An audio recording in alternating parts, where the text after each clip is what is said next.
Happy, I think it's a weekend right now. And every weekend I like to do something called Dr. Boyce Exposed.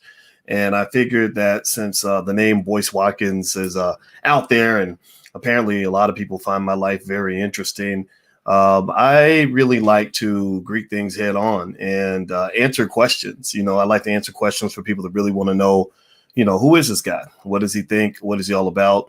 So you can literally ask me any question. That's the most open I can be, is to be fully transparent and honest, and to just come to you and to say yes.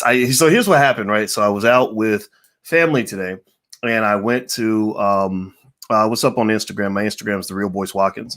So I was with family today, and I was with one of my cousins, and it's actually Alicia's cousin, but he's my cousin by marriage. And he said, "Man," he said, "I was Googling your name and I was scrolling and I saw your videos and I really liked them." He said, "Then I saw these motherfuckers talking about you, man, and they were saying this and saying that, and they were making stuff up and talking about my cousin. And I was mad because they don't even know what the hell they talking about." And I was like, "Well, it comes with the territory." He said, "Man, there's a lot of people out here that got a lot to say about you." And I said, "Yeah." I said, "The funniest part is that none of these people know me. None of these people have met me. None of these people have any significant relationship with me because I design things that way." But one of the things I told him I like to do is I like to do Dr. Boyce Exposed, where basically if you have a question, I like answering questions. I like being transparent. I don't talk about people without being willing to talk to them. And I would say that to anybody that that has a different opinion. I'm always like, well, okay, well, if you got an issue, bring me on your platform, debate me. And of course, people get intimidated by that. I guess because they're used to people running and hiding from that type of stuff, but I don't run and hide from nothing. And so here's the thing. So I don't want to just talk about that, though. I don't want to just talk about the negative, right? So I want to make that 100% clear. I want to talk about the positive and ways I can help you. Because we are the B1 family. B1 means we are Black first. Black first means that we put our community at the top of our priority list. Black first means that we believe that we can be number one. Our children could be number one in wealth building within the next 50 years. By the year 2070, we call that Project 2070. By the year 2070, your kids and grandkids should be number one in terms of wealth building and economics. Better than white people. There's nothing magical. White people do not have fairy dust coming out of their butts. There's nothing special about white people or the racial wealth gap. There's nothing about being Black that means you're supposed to be behind. Being Black means you're supposed to be ahead. Do you get what I'm saying? Are you hearing what I'm saying? Okay, that's the B1 philosophy. B1, so we're excellent. We're not into that victim mindset, none of that. B1 also means we understand we must be one to be successful. So B1 means that we look for peace before we start looking for war. We look to come together as opposed to looking to divide. We look to find our common ground as opposed to finding reasons that we don't like each other, because Lord knows everybody wants Black people to hate Black people. So that's what B1's all about. And it's connected to the Black Core of Three. The Black Core of Three is we believe Black people should educate our own children, create our own jobs, and support Black businesses. If we do those three things, the wealth gap disappears. Black people become successful. The end. The smart Black people do. Not everybody's going to be successful. Some people will never listen because unfortunately a lot of our people are sick. But for those of you in the B1 community, I can guarantee you that your children will be at the top of the pile. Now, let me start answering questions. Put a B1 in the chat if you agree with what I just said. Put a hashtag B and the number one in the chat. Hey, Dion and Tawanda and Dylan. Okay, so what I'm going to do is I'm going to actually start on this side, and then I'm going to go to you on Instagram. So if I miss your question, just pop it back in and I'll get it. But don't say something like, "Hey, you didn't answer my question," because then I'll read that. Or don't say like, "Why didn't you answer my question?" Because then I'll be answering your question, but I won't actually answer your question. Just put the question there. Like, feel free to repeat it because I miss stuff and I do my best to get everything, but I don't get everything. All right, so here we go. All right, so let's see here. What's up, Jermaine? I see you. It says these titles are always cap. He never answers an uncomfortable question head on. Well, I answered your question. Your question was, I guess maybe if that's the most uncomfortable you can get, CJ Rich, then I kind of feel bad for you. Like, ask me the hard shit. Ask me anything. Ask me about Kwame Brown. Ask me about Charles Wu. Ask me about anything, and I'll answer any question you have because I know you like to believe that any successful Black person must be lying or he must be fraudulent. So it's not like white people. You ever have white people where you get the job and they assume you must have got it because of affirmative action, or you must have got, well, the only reason you got it is because you're Black, or the only reason you got into Yale is because of the affirmative action program. You don't understand. Like I'm a very hardworking Black man, right? So whatever conspiracy theories you've concocted in your head, They don't exist. The door's wide open. The Black Business School, you can get started for free. The URLs on this, actually, financialworkbooks.com is where our workbooks and flashcards are for children. That's financialworkbooks.com. So if you want your children to get access to the flashcards and workbooks, feel free to go to financialworkbooks.com, and also the blackbusinessschool.com. We have people that are available for you to talk to all the time, and you can get started for free. So feel free to go to the blackbusinessschool.com. We have a lot of great activities, like our weekly book club where we're covering Dr. Claude Anderson's books, Powernomics, Black Labor, White Wealth, stuff like that. So while people are gossiping, we're building, we're getting stuff done. We're making it happen. We're hiring Black people. So that's the reason I can't address all the nonsense, but sometimes I like to address it because it's actually kind of fun. It's like, this is great. This is a great opportunity to really talk in more detail about what we're doing. So I'm not a guy that's going to run and hide. There's no gotcha moment with any of this. It's just people trying to get views on the YouTube channel. And I totally get that. I completely get that. If you need the money, keep using my name. Keep putting my name in your videos. And if that gets you money, then God bless you. I hope you do well. All right, so let me see here. You were out with someone else's family, says CJ Rich. See, CJ, now you're just hating. Everybody, let's say a little prayer for CJ, because he sounds like an unhappy man. He's part of that crowd that has been falsely led to believe that being a step parent is somehow a bad deal for the man. And I think that's a really sad, pathetic mindset for a Black man to have, because there's a lot of children out here that need daddies. CJ probably grew up without a daddy. I can guarantee you CJ probably didn't have his daddy in the house. And, and you were worthy. You were worth a man stepping in, whether it's a football coach or somebody at the community center or a Black man who just said, I care about all of our kids. Like I saw a really heroic thing the other day. Well, there was a Black man in D.C. who's sick of this shit. He's sick of the shooting. I don't know if y'all saw that shooting in D.C. This is that backward Negro shit, that Negro naysayer nonsense that exists in all of our cities that everybody ignores because they want you to focus on the police shootings, but they don't want you to talk about the little girl, the 2-month-old baby that just got shot in the head in Chicago. They ain't got time for that. That don't go under the Black Lives Matter umbrella. But you're gonna talk all day about some guy maybe who had a weapon who got shot by a cop. You'll talk about that all day like that's the worst injustice in the world. But you cannot talk about a 2-month-old baby who got shot in the head. What is wrong with you? So there was a Black man. This man is my hero. I do not know this man's name, but he was in D.C. standing on the Black Lives Matter sign. I followed him on Instagram. I got to find his name because I want to shout him out. I don't remember his name. It was something like Derek Red or something like that. And he basically just put the gauntlet down. He said, you talking about Black Lives Matter and a 5-year-old girl just got shot and you ain't even talking about that.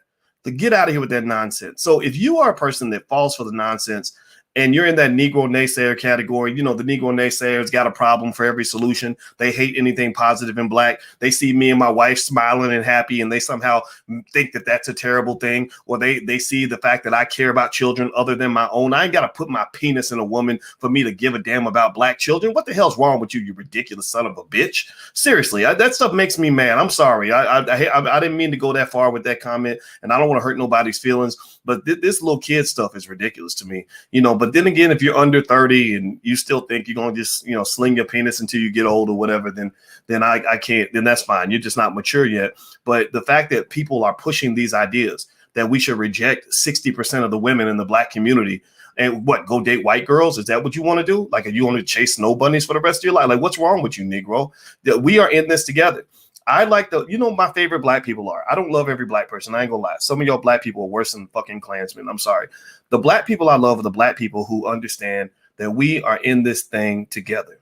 The Black people that I love are the Black women who understand that the Black man is not going to always come in a perfect package because we got damage too. We got issues we got to work through. And it's up to y'all to stick by us when we work through some of these issues to a point, to a limit. Right. And also I ride with the Black men who say, yeah, some Black women, some of the women in our community are a little bit crazy. Some of them got major issues, maybe daddy issues or whatever. But if she's trying to work and improve herself, then I'm going to ride with her. So, the reality of being Black in America means that if you're dating a Black man, there might be a chance that you might be dealing with somebody that's got a little bit of a record. If you're dealing with a Black man, you might be dealing with a man who ain't going to have as much money as the white man. Sure, you can go tickle the white man's balls and he'll give you plenty of money, just like shows like Scandal. That's what they tell the Black women. Well, go date a white man or go marry Prince Charles and your life will be it'll be a fairy tale, right? Until they remind you that you're Black and then suddenly you're crying to Oprah because they're racist. You didn't marry, you wanted to go marry the redheaded white boy across the sea because you felt it would be easier that way. That was your escape. right? I've known people like that. I had a girlfriend in college like that. Horrible lady. She was just a terrible person. And I remember that she used to fantasize about white people. She thought that white was just better. And she ended up marrying a white guy. Like to this day, she's married to a white boy. And I'm not gonna say her name, but she's a bitch. Anyway, so the thing is that you have people that give up on black men, and then you have people that give up on all black women. And I'm not gonna sit here and pretend like there aren't some people that you got to stay away from. Some people are sick. Some people are going to hurt you. Some people are going to damage your life. Like some men will do terrible things to you. There are women out here that are beyond gone, right? And you should stay away from them. But there are some people who are just trying to do better, you know? Like there's that single mother who's got a couple kids, and it really wasn't her fault that she ended up as a single mom. It wasn't because she was ratchet and handed out the wop to everybody that walked by. It was because shit happens, man. Life happens. And I can tell you as a man, like, you know, with any guys that think that don't understand that. Yeah, I've had more options as far as women than they could ever dream of. I've had all kinds of women of all ages that were available to me when, you know, that's just the life that comes with being in the public eye. Right.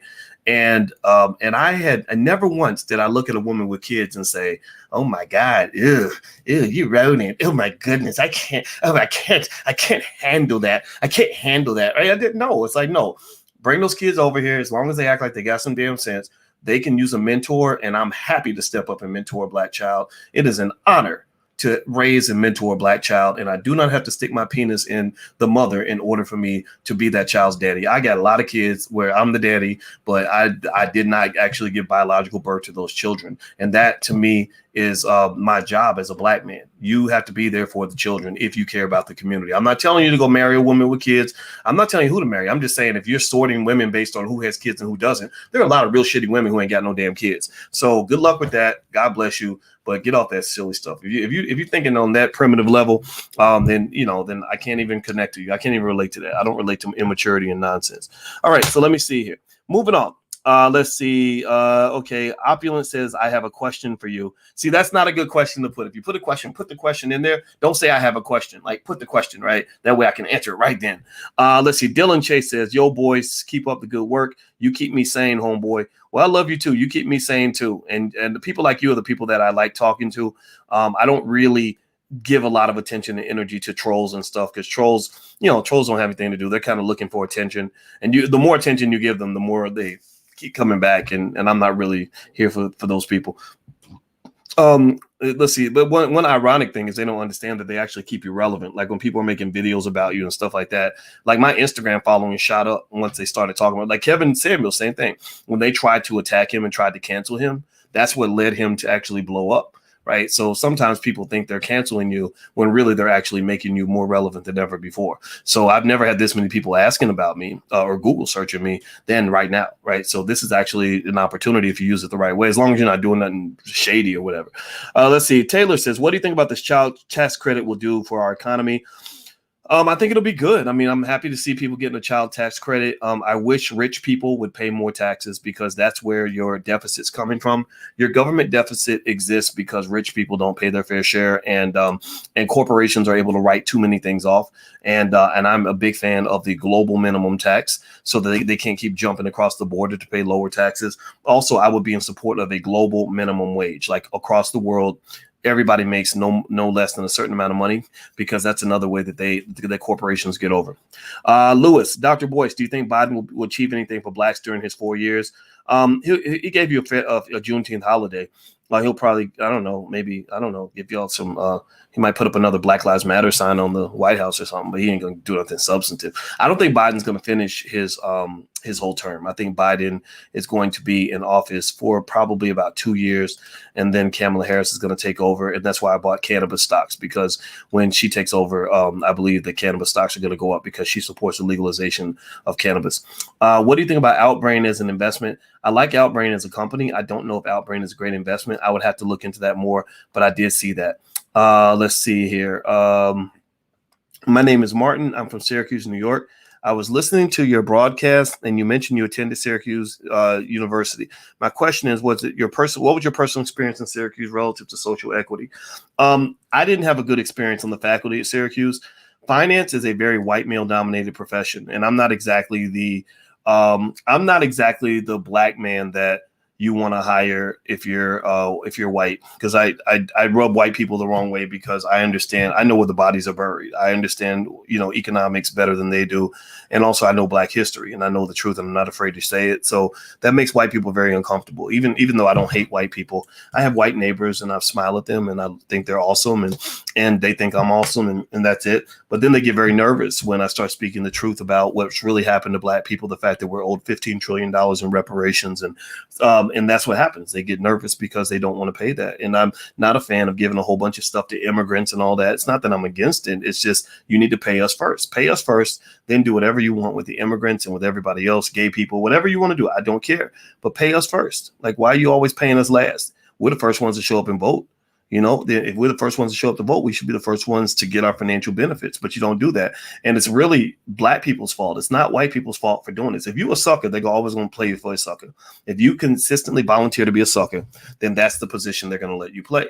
So it's up to you to say, I'm not going to be a sucker no more. It doesn't mean you don't vote. I'm not anti-voting, but I am against voting for nothing. Like, if you're just voting just to say you did it, then, I mean, what the hell's wrong with you? Like, you got to get your head checked, bro. Like, that's not a rational reason to vote, period.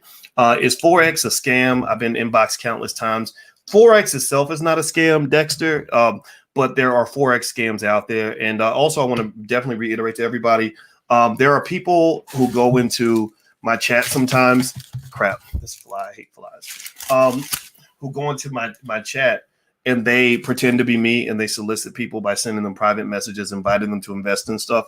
If you get a message like that, don't believe it. Like, don't report the person. I do not have a WhatsApp, don't all of that. Just stay away from that, because a lot of people have actually lost money on that, and it makes me feel very bad. I'm very sorry for that. Let's see here. Did you get vaccinated?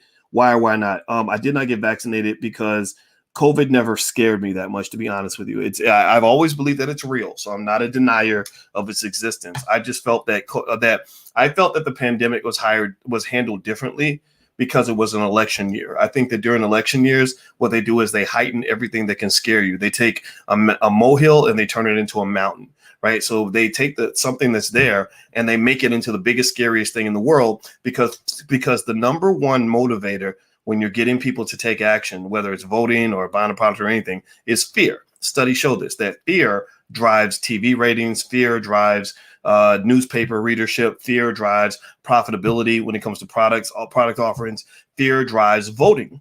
People will not vote out of desire. They do things out of fear. And black people are easily triggered. So I feel that the pandemic, if it had occurred in a non-election year, you would have seen it play out very differently than it did in an election year. So you have the political incentive, which I think distracted from what was really going on. And then also you have the economic incentive. It's not a coincidence that all those presidents of all those countries that were getting killed happen to be the countries that didn't want the vaccine. I'm not here to start talking about all that too deeply, because I'm not trying to get too deep into any conspiracy theory. But if you think that might be an issue, it's not far-fetched. It's not far-fetched. There's hundreds of billions of dollars on the line. I mean, companies are making Johnson and Johnson and what else, Moderna, and all these companies are making an insane amount of money from promoting that shot. So the incentives go beyond just keeping you safe. There's a whole industry now around kind of giving everybody the little jab, and it's kind of like, like, it's not in their mind, and they may think it's not unethical, because they're like, well, yeah, everybody needs this shot, right, to be completely safe. So it's like, kind of like, if you believe everybody's house should be sprayed down for germs, right, because it's going to make them healthier, right? So you scare people into thinking, like, if you don't get your house sprayed, you're going to die, right? That may not be true, but you're like, well, everybody needs to have their house sprayed down for germs anyway, right? And so you're not really doing it because you really care about these people, or you really think they're going to die. You're doing it because you need to make a profit. And there's a lot of money that's been invested in creating these shots and everything else. And I personally am a believer in that there should be a holistic approach. I have not heard anybody really talk on a broad scale about preventative health like things that you can do just to keep a healthy immune system. I did research and I looked into the sea moss and the vitamins and the vitamin D, and I keep vitamin D in my bag, and I exercise and stuff like that. And again, I'm not sitting here saying that this isn't real. I'm just saying that I'm not going to run around here scared. I wasn't scared during the pandemic. I'm not scared now. So maybe later I might consider changing my mind, but right now, no, I have not done it yet. And I think it's also a personal decision too, right? So just know whatever decision you make, I support that. I just support your right to making your own decision. The best thing I can do is support freedom. That's it. I want you to be free. Make the choice that works for you. Just know the consequences of that choice. Let me see here. Where do you start in the Black community? You mean start in terms of helping the Black community? I think starting with the family. I think starting with how you get along with other people. I think that getting along with the people in your circle dramatically increases the likelihood of your success, and also choosing the right people to, give your best to, because there's a lot of people that just, are messed up, man. There's a young lady I mentored who had this boyfriend, and I was like, I don't think this guy is good. And he did some stuff, not too long after that just kind of made me say, oh God, so you let the wrong people in your life, it can be really hard. But if you treat the right people the right way, then you'll have the right outcome. So pick the right people, treat them the right way, and starting with your family. And, my number one goal every day I get up, my number one goal is to get along with my wife, like to make sure that we are cool. Because as the king, if I get along with the queen and we're at peace, then we can build off of peace. But when we are at war, and believe me, marriage ain't easy. I mean, me and Alicia have had our days where we have clashed because she's a smart lady. A lot of men can't handle a smart Black woman. They get intimidated by that. That doesn't scare me. I have a PhD too. And sometimes when you have two smart PhDs going at each other intellectually, it can be a collision, and we have to learn. And so I could just, run away, be scared and say, oh God, I better go find me a dumb chick so that, somebody who's going to co-sign on everything that I say. And I've had that. The girl I dated before Alicia was much younger than me. She was like 16 years younger than me. So I definitely robbed the cradle, and she was hot. She had all the curves and all that, like a smart Black woman with some curves, right? She was an attractive lady. And one of the things that was true though, during that relationship was, because I was older and had more education, I took the lead in a lot of things, right? I had the education, the money, the wisdom, all that. And that's more comfortable, right? That's definitely more comfortable as a man. The problem is that you don't want to always be the smartest person in the room. If you're really trying to be a leader, you don't want to always be the smartest person in the room, because sometimes your own limitations are going to throw you off and fuck your shit up. Like seriously, like your own, you have blind spots that you can't see. And sometimes having that person who sees the world differently from you can help you see blind spots that you can't see. They can help you approach things at an angle that you would normally approach it. So let me tell you what happened. This is just in terms of being honest, because I like to, when we do these Q&As, I like to just kind of share stuff that I hope will help you. What happened when I was with the other lady, and she wasn't the woman I wanted to marry. She didn't want to marry me. I didn't want to marry her. And it was kind of mutual, right? She married someone else, and I wish her the best. But the one thing that was weird was, because she let me do whatever I wanted, she never challenged me on almost anything. I did stuff that wasn't always good for me. Like eating, for example, I would eat whatever I wanted. Like she would sit there and watch me eat a whole pizza and not say anything, right? She wouldn't say, well, you're 40 something years old, you shouldn't be eating all that sodium, right? So here's what happened. I start getting fatter and fatter. I start going the Roland Martin route. I start getting kind of pudgy. And then my blood pressure is spiking and out of control. And so when Alicia and I started dating, so I had a year where I was single, and again, you're single, you're famous, you got time, you got money. A lot of interesting things can happen in that life. Like it's a really fun life. I'll tell you the truth. But I chose Alicia because I think she's the most beautiful woman in the world, and I'm so honored to be with her. And one of the first things she did with me was she confronted the health issue. She confronted the blood pressure. She confronted the fact that I was overweight, not in a negative way, not in a way where she's like, oh God, you're fat. That's disgusting. It was more like, Boyce, you shouldn't be eating that. And then I'd be like, yeah, you're right. I shouldn't be eating that. Right. Or, come on, Boyce, why don't you go running with me? And I'm like, no, I don't want to run. Come on, Boyce, come on, just go with me. And I'm like, okay, I'll try, and then eventually I started to like it. And then I really liked it when I started losing weight. and I got healthier. Blood pressure went down, all that stuff. So I think that the point I would make on that is that, I know some guys tell you that it's better to just kind of have this woman that just sits behind you and lets you make all the decisions and doesn't challenge anything that you do, even dumb shit. But even as a smart man, and I'm not a stupid man, I'm pretty educated. I know sometimes I do dumb shit. Sometimes I have dumb habits. And sometimes I don't want to just be the man that I used to be. I want to be a better man. And I found that the only way I can change and become a different man than the one I was before is when somebody's really challenging me and holding me accountable in that way. And over the last 5 years, I can tell you, I look better now, physically, and I'm better mentally in other areas, but just better in a lot of areas. I make a lot more money, all these other things now than I was 5 years ago. 5 years ago, you think about it, right? I was younger. I should look thinner. I should, no. A lot of stuff was encouraged by my wife, and she made me into a better man. So it's not always perfect, though. There are challenges, and what also is true is that, when you run into those challenges, you can't try to just do it all by yourself.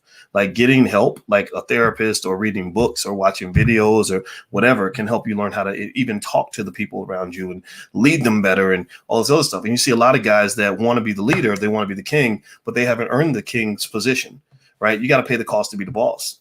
You have to have certain characteristics that will make people want to really follow you. Like if you don't know what the hell you're talking about, and you sitting there with a wife with 2 master's degrees, and you can barely read, and you up here talking about I'm the man, I'm the boss, and you're supposed to sit behind me or whatever, like that just doesn't work. Like she's not going to naturally follow you just because you have a penis. She's going to follow you because you're a man, and you got to be a man in order to do that. And manhood requires you meeting certain standards. And some men don't want to meet the standard, but they expect all the benefits as if they have met the standard.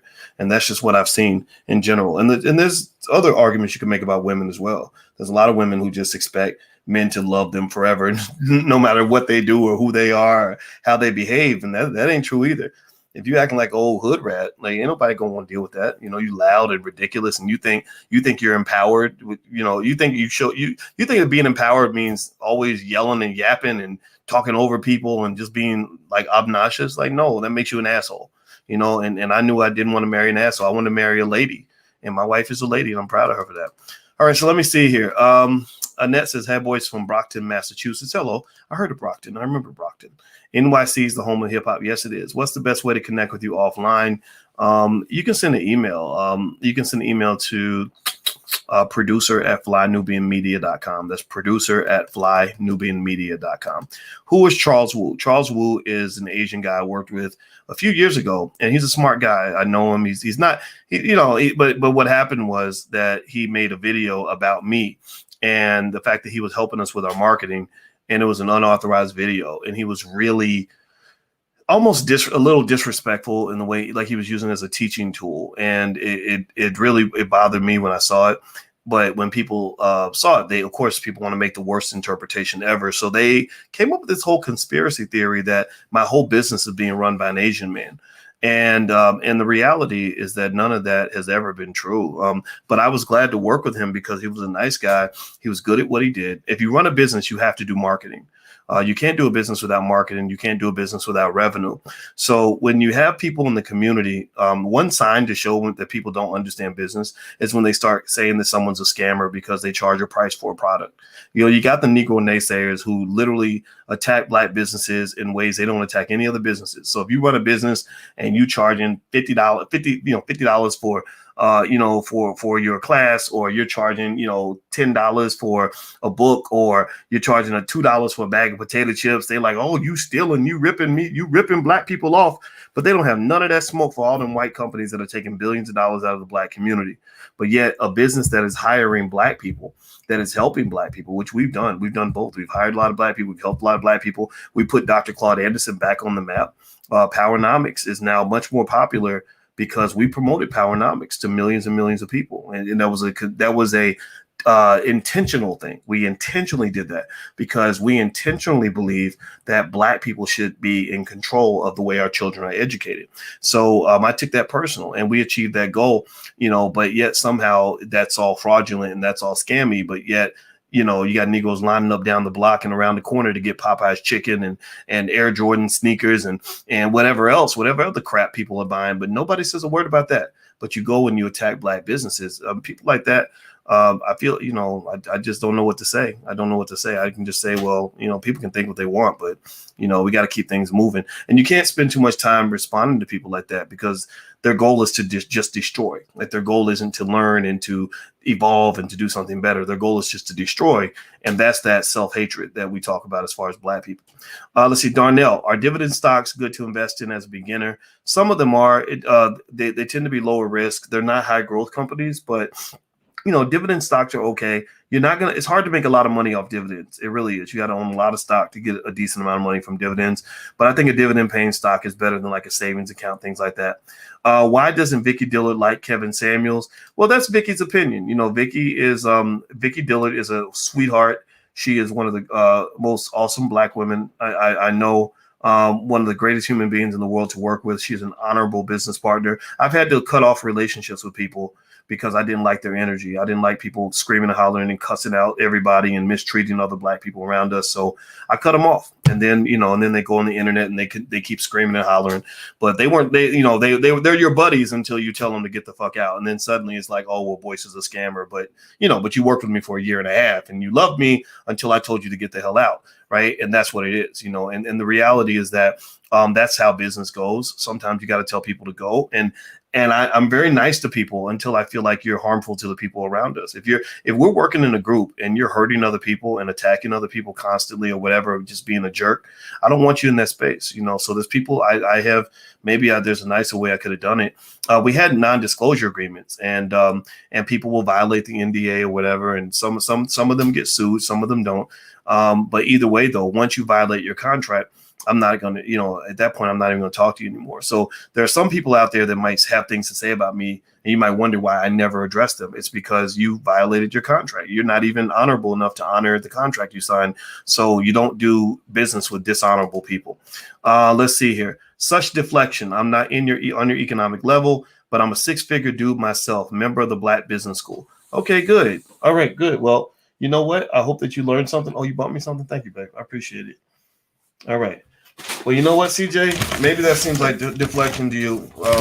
But if you don't ask thank you, babe. If you don't ask the question with the right spirit, then you're gonna you ask me a dumb question, I'm gonna give you a dumb answer. So just ask me a smart question, I'll give you a smart answer. Erica King, that's an interesting statement. So do you believe in affirmative action? Do you feel like it stigmatizes minority students? I do believe in affirmative action. I think affirmative action is required largely because white people wouldn't give us opportunities otherwise. I got hired because of affirmative action at Syracuse. It didn't matter that I was the only black person in America to get a PhD in finance in 2002. They still wouldn't have hired me because they never hired black people in my field. I was like the second or third black person they'd ever hired in the history of that department in 100 years or something. So I think affirmative action is necessary. The stigmas are real, but you can't worry about the stigmas. I'm not a believer that you're going to be happy living your life worrying about what people think. Because let me tell you a little secret about haters. And let me open this door, and then I'm going to tell you the secret about haters. Hit the thumbs up button real quick. I'll be right back.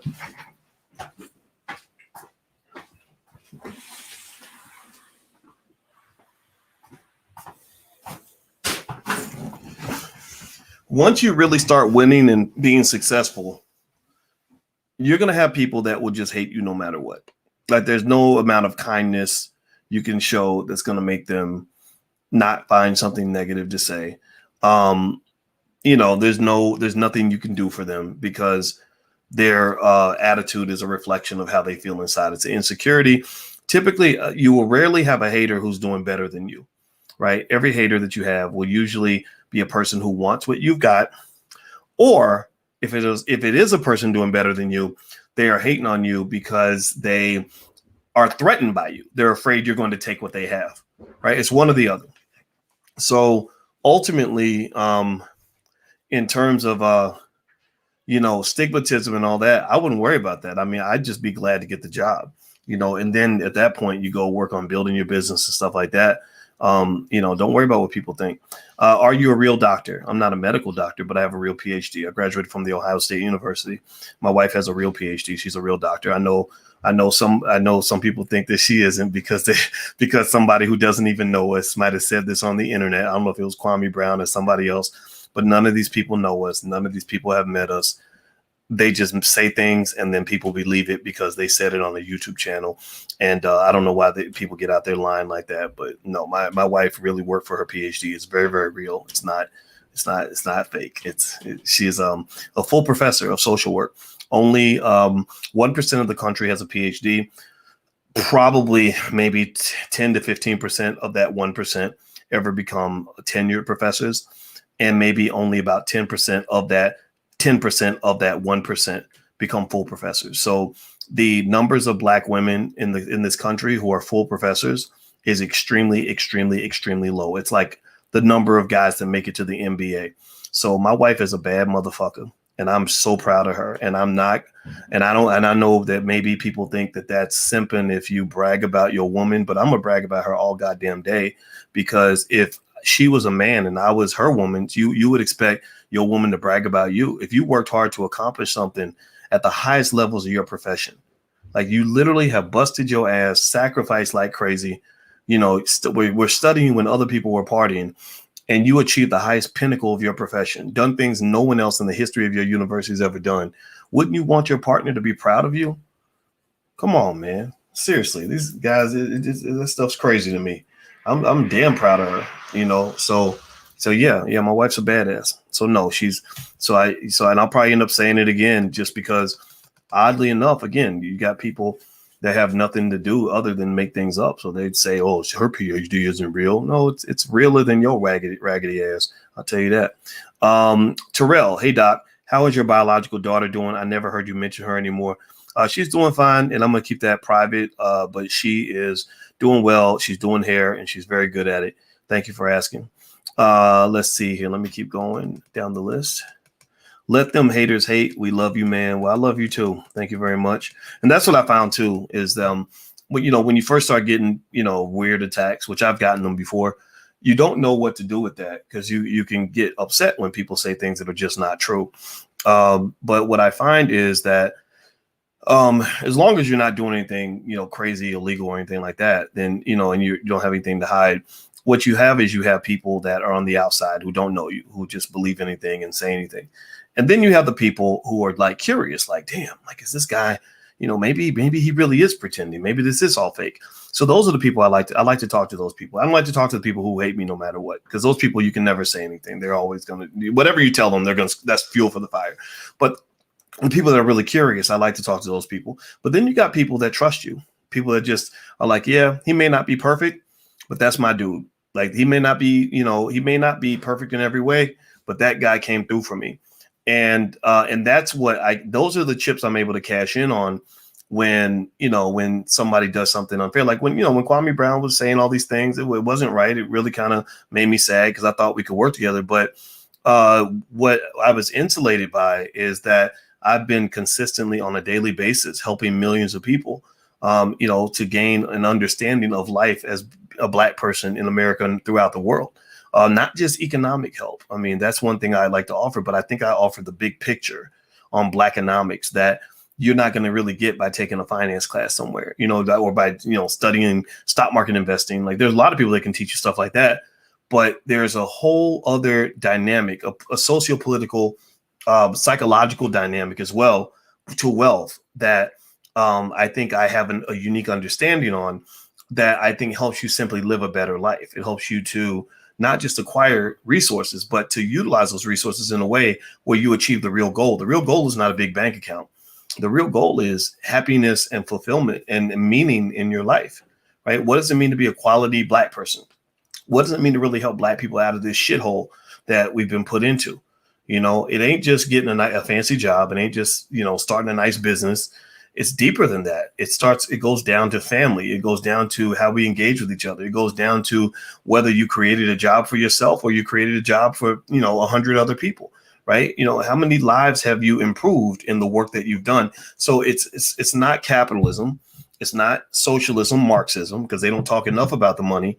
It's maybe you can call it Boyceism. I don't know. Like, maybe Boyceism is like where you blend all that together so you can achieve the things that matter to you.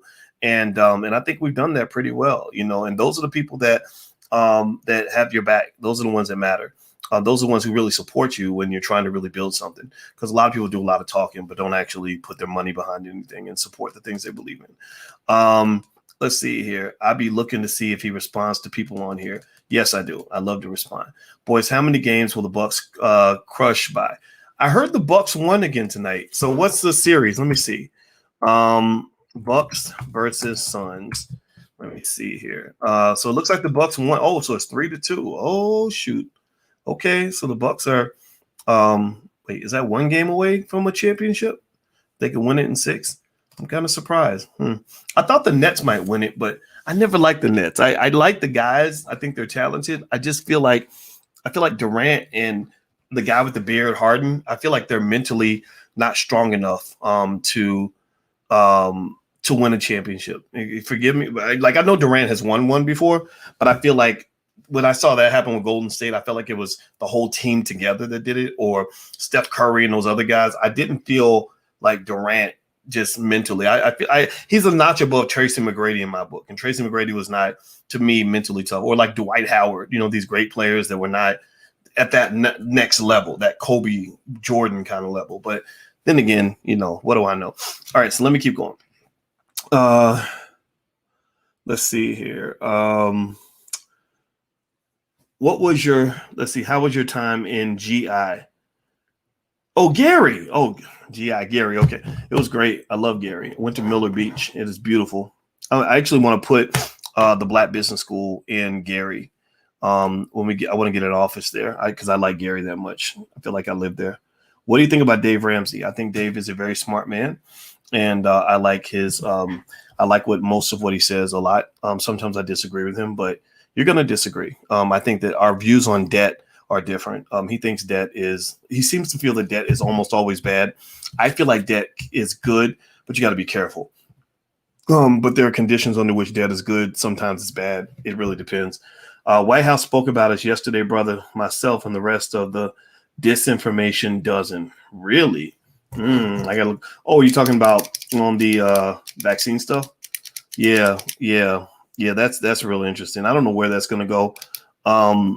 I personally learned a lot from the people who had alternative points of view about the pandemic, and it really bothers me. Like, one thing that I was thinking about is they keep talking about this Delta variant thing, right?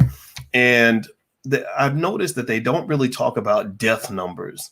Does anybody else notice that? Like I want to know, I like to know, what are the odds that I'm going to die from this? What are the odds that a person my age can die from this, right?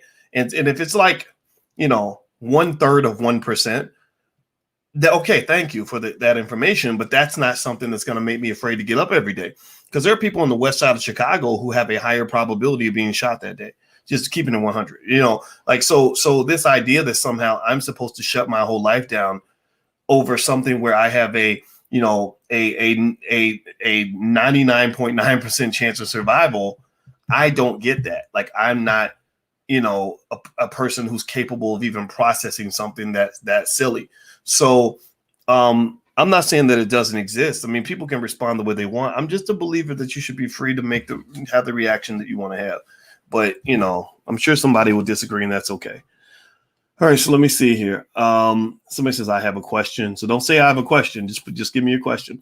I hope you're still in XRP. Yes, I am. I am still in XRP. I never sold it. Let me see here. Let's see. What are your thoughts on the child tax credit? Okay, we already talked about that. How can we avoid the shot? I'm going to say the shot. I'm not going to say the V word because they already blocked. I don't know if y'all noticed, I'm on StreamYard, but they already blocked. They already kicked me out of Facebook on StreamYard, and I wonder if it's because I use the V word. So not the nasty V word, but the other one that has to do with the shot in your arm. How do we avoid it? It's hard because eventually they're going to start requiring it, to go on cruises and to travel to certain countries and all that. So I personally think they're going to end up pushing it in that direction. Let me see here. How do we pay for what's already free? Well, I don't know what you mean by that. Sorry about that. Is Rizza Islam in here? I'm gonna tell you, Rizza Islam is a great. Rizza Islam reminds me of why I love the Nation of Islam, because Rizza Islam, like if you just, I'm gonna tell you, I breathe a sigh of relief and I smile when I think about the brothers in the nation that I know. When I think about Rizza Islam, Derek Muhammad, Wesley Muhammad, Ben X, and I just see these brothers that are like smart, Nuri Muhammad, respectful, intelligent, on their game, fearless, disciplined. I mean, that's your blueprint, man. That's your blueprint. Stop imitating these retarded rappers. Like, seriously, stop imitating these rappers. A lot of them all are trained to death. I mean, seriously, a rapper dies like every 2 weeks. I don't know if y'all noticed that, but every 2 weeks there's a rapper that gets killed. I'm not making fun of it. But I'm saying, like, that's not your model. That's not your blueprint. I know white people put money behind that. They want you distracted by that. But really, y'all need to be looking at the Rizzas and the Ben X's and the guys out here like that, and put the religion stuff to the side. Don't worry about the religion. You ain't gotta be Muslim. But I'm talking about well dressed. Like, you cannot help when first time I met Rizza Islam, I could not help but to show tremendous respect for him, simply because of the way he carries himself. He carries himself like he's somebody. And I just really think that those are our mentors. Those are the guys that should be mentoring our boys. And I mean, and the women in the Nation of Islam, I can't say enough about them. You talk about Vicky Dillard and some of the others, Erica Lachey. I don't know if she's in the nation or not, but just quality women, sturdy, solid women that you can go to war with, that will raise your children right. Ain't gonna have your kids on a damn stripper pole and listening to Cardi B after lunch every day. I don't know. I just think I'm a big fan of Rizza and all those guys, man. I just really think that's what we're looking for in the community. And I think the community, it is up to us to support that. White people will never support that. Why in the world would you ever want a million black men to act like Rizza Islam? That would be the scariest thing in the world for them. Because at that point they would know it's game over. It will be game over. What do you think we should do to hold the current administration accountable and start checking off some boxes? Well, I think the election is really your best opportunity. I just said I'm not voting until you give me, something similar to what I want. I guess at this point, I don't know, maybe I'm sure somebody's holding marches, rallies, and protests, but I don't get into that. I would say that when the next election comes around, I would take inventory of what they did and did not do. And that's when you hold them accountable. It's like your kids, whenever our kids when we tell them to clean their room or something like that and they don't do it, I could go in there and yell and scream and, whatever. But a lot of times I'll be like, okay, all right, well, we'll see. Okay, so I'm going to remember that. Right. And then, I wait until they need something from me. So they come to me and they say, can I go play with so-and-so, or can I go to McDonald's or whatever? And I'm like, because remember yesterday I told you to do this, and this, and you didn't do it. Right. And so that's what you do. You wait until they need you. And then that's when you strike. You strike when the leverage is in your favor. And that's what Ice Cube was trying to tell everybody. He was trying to tell y'all that during the election, you have all the leverage. You don't. So when they would tell him, they told him that, that's what Cube told me as well, that they told him that they would meet him after the election. And he said, no, he's not a sucker. He wasn't going to meet after the election, because that's when all the leverage is gone. That's crazy, So anyway, what are your thoughts on Kevin Samuels? I think Kevin is extremely intelligent. I think Kevin makes a lot of really good points. I do think, however, that Kevin is an image consultant. He's not a therapist. So sometimes what he says is incredibly mean and self-righteous. And what I would like to see from Kevin is a more balanced approach. Be harsh. I'd like to see a more harshness toward everybody, the men and the women. Now, I know people have said that he's been harsh with men and things like that, but if you go look at his channel, when I went to his channel, every thumbnail I saw was a derogatory thumbnail of a black woman. Right now, maybe he's changed that since then.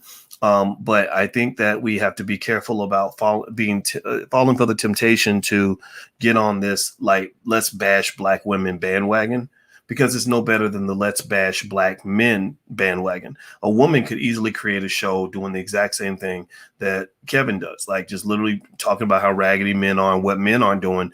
And I heard him, I listened to one of his clips today where he told the lady that she had the cholesterol in her voice. He could hear the cholesterol in her voice because she was like, like that, I told you that nigga wasn't shit, which I actually thought that was kind of funny. That part I don't care about. I mean, whatever. But it was like more like when he's telling her what women are doing wrong and it's your fault for this and your fault for that.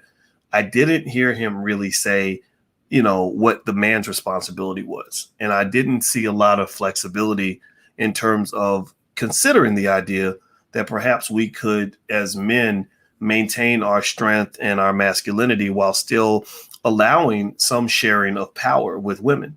I think that this notion that somehow things are supposed to be like they were in 1952 is not fair. It just ain't fair. That's like you going to work for a white man and the white man saying, well, I want you to be just like your granddaddy was when he worked for my granddaddy. Well, no, this ain't 1952. Like, what the hell's wrong with you? Like, no, you need to respect me. And you have white people who won't do that, who just feel like, no, it's got to be my way or the highway. And we know that's wrong. Right. So I think as men, it's kind of the same way. You're right. You're right. I think that when your grandma was married to your grandfather, things were definitely different. And some things about those relationships were admirable, particularly the stability of those relationships. But I think on the other side of that, though, you have to acknowledge that there are lots of women that are doing really interesting things and they have the freedom to do those things. And that does not make them bad people. That does not make them unmarriable or anything like that. A woman sitting at home, ignorant as hell, cooking your food and raising your kids. That is not the only way she should be allowed to live her life as a woman. I think she can still be loved and still enjoy the fruits of life the same way you do. But at the same time, I don't believe a woman is a man, though. I think that when they get to this point where they start acting like gender doesn't exist, I think that's too far. Gender does exist. Men and women are different. And women are not men. So I'm not a fan of that. So I'm kind of in that weird space where I have enemies on all sides. The liberals hate me. The liberals hate me because I'm not down for the LGBT, all this, transgender that type stuff. Not because I have a problem with people being who they are, right? But I have a problem with you pushing it in my face. I don't want you introducing sexuality to my 7-year-old. That's our job. Stop that, right? But, at the same time, I think, it's tough. It's tough because it takes, you have to have a certain kind of brain to even process the things I say. Because a lot of times I'll sound contradictory because what I'm doing in my brain is I'm seeing all sides of the issue because I'm trying to learn and understand everybody's point of view. And in this world, people don't talk like that anymore. People pick a side and they ignore all their blind spots and they believe that their side is the right side no matter what. And I don't fit into that. I can't make myself dumb enough to fit into that kind of world because in academia, we were trained to see all perspectives, right? To hear from your critics so you can understand where they're coming from, as opposed to just thinking that you're right and everybody else is wrong. I don't do that. I think that shit's retarded and I don't want to be a part of any of that. Let me see here. Let's see what to think about investing in Hex currency. What do you think about investing in the Hex currency? I heard somebody else mention Hex. I'll probably buy some just to have it. I don't know anything special about Hex, but there's a site called cryptoeq.io that a brother, one of the experts in the Black Business School runs. I don't have the brother's name in front of me. I'm so mad that I don't have his name. But anyway, it's cryptoeq, and they analyze cryptos and give you ratings and things like that.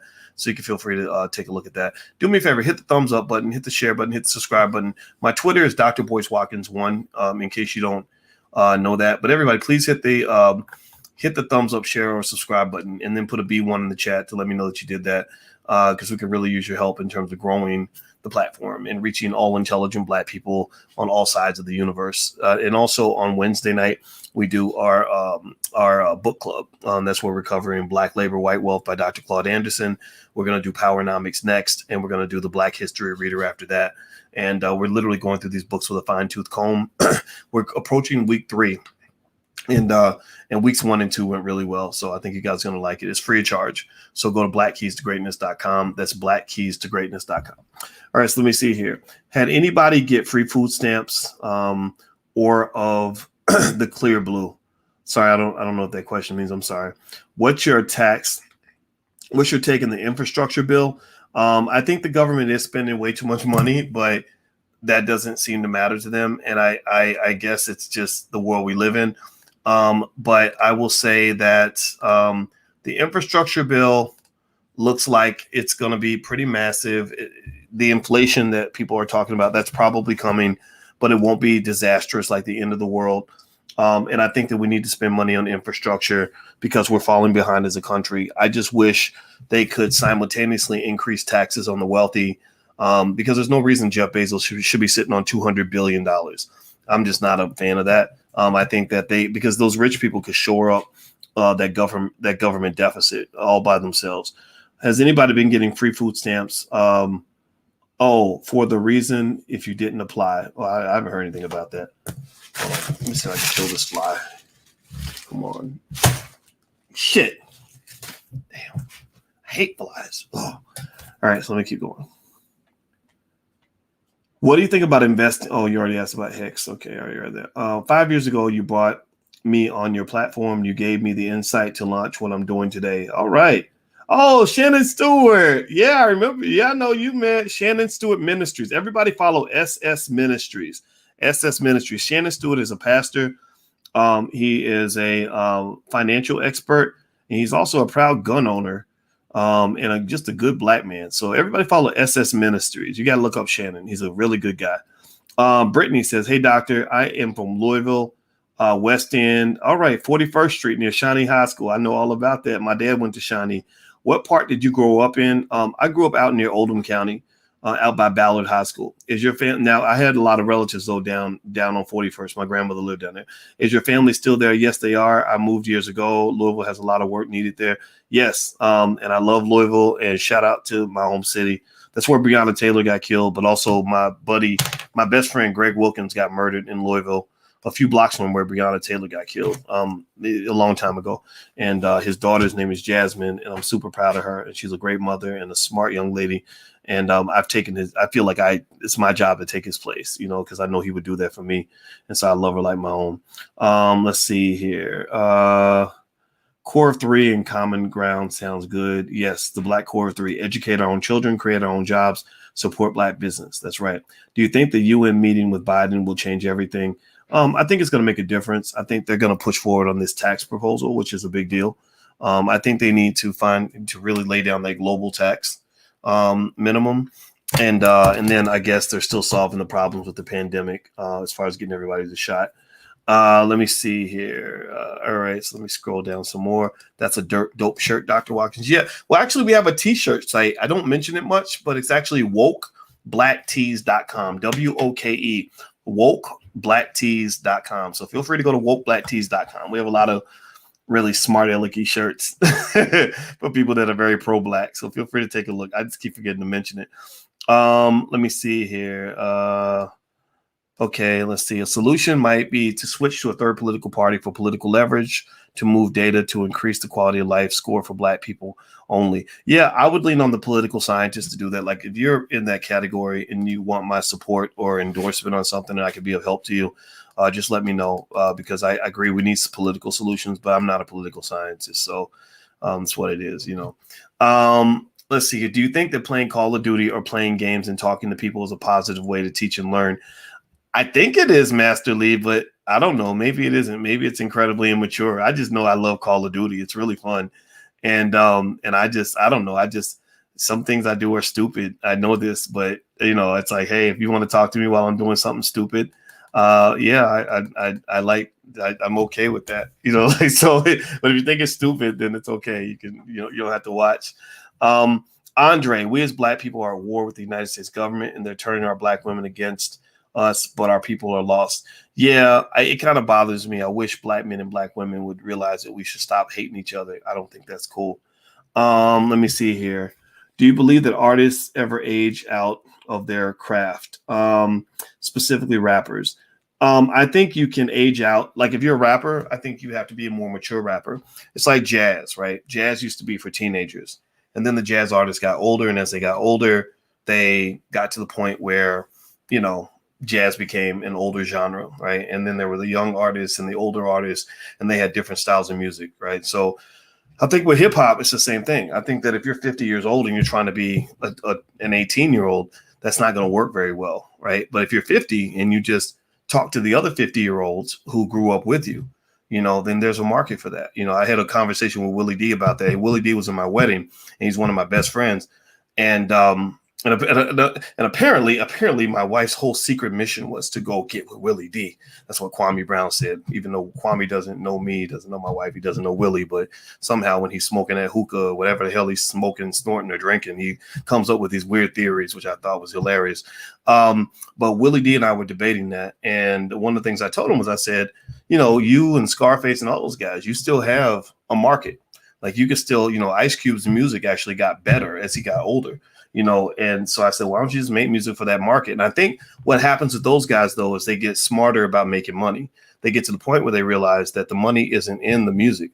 The money is in the brand, and utilizing the brand to get yourself into situations and into deals that that connect to products that are completely disconnected from the craziness of the hip hop music industry. The hip hop music industry is a dangerous industry. It's crazy. It's chaotic. You got to deal with record labels, all kinds of nonsense. And it's hard to sell music in the digital age. Whereas, you know, if you're like Nas and you get in on, you know, with a bunch of white boys and they got you invested in some of these startups, well, you can make more money. Nas probably made more money in the last 5 years not rapping than he ever made from any album he's ever created. So at that point, albums just become fun. They're not, he doesn't do that in order to make money. Let me see here. Let's see. James Livin says, answer the actual questions. I am. If you have a question, just put your question. Don't say answer the question. Don't ask me, did you answer my question? Because I don't see your question. Let's see here. Seven Hunt says, no response to JT Pocket Watchers. I have no idea who that is. So I'm sorry. I don't. If he has a question, he can put the question. I'll be happy to answer. I just didn't see it. Let's see here. Black women need to get slammed straight. I don't agree. I think, you know, there's some women if women are out of pocket, I just avoid them. I don't feel like I need to slam them and all this other stuff. Like you don't want women talking like that about you. So why would you want to talk about like that about them?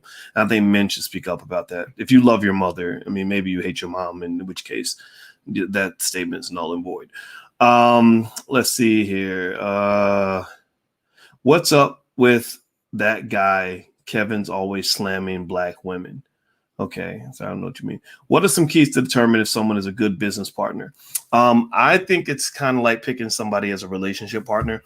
I believe a good partner brings something to the table, right? And so in business, what does a business need to be successful, right? You need capital, you need labor, you need networks and connections, maybe need other types of resources in order for the business to go. You also need a code of conduct, right? Where everybody's on the same page and everybody knows what the rules are and does what they're supposed to do. Nobody's breaking rules, breaking the law, evading taxes or whatever.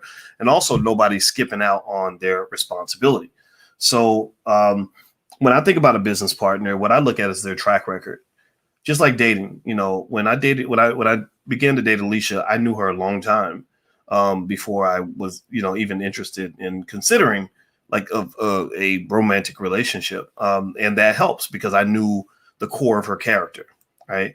And I did that with everybody. But I'm a scientist. I'm more analytical. Right. So even before I dated Alicia, I would meet a girl and I would watch her. I would just observe her behavior for a long time to see if because I don't want to deal with somebody who is not going to be a good partner. Right. So why does that matter? Well, because if you go into business with someone and they're not bringing anything to the table, like they're not bringing money or labor or connections or something, then you could end up bringing everything to the table, which is an unfair partnership for you. Also, if they don't know what they're doing, same thing, right? You want people that have skill and experience that know how to make a successful business run. You also want somebody who has the character of being a good business partner, not just in the sense that they're doing things ethically, but they have the tenacity and toughness to make it through the dry spots. Like New Edition had that song, Tell Me Baby, Can You Stand the Rain? I asked that question in my head with business partners. I'm not going to put my time and energy. Hold on. I'm not going to put all my time and energy into a business where I feel like you're going to bail out and flake out as soon as things get hard. If we have a bad 6 months, next thing you know, you want to shut everything down, well, then I've wasted my time. So I tend to start businesses and business ventures with people that I've worked with on many occasions for a long period of time. I don't do long-term business ventures with people I do not know. So I would encourage you to test people out the same way you date before you get married. Date them as a business partner, work with them on a couple of short projects and watch their work ethic.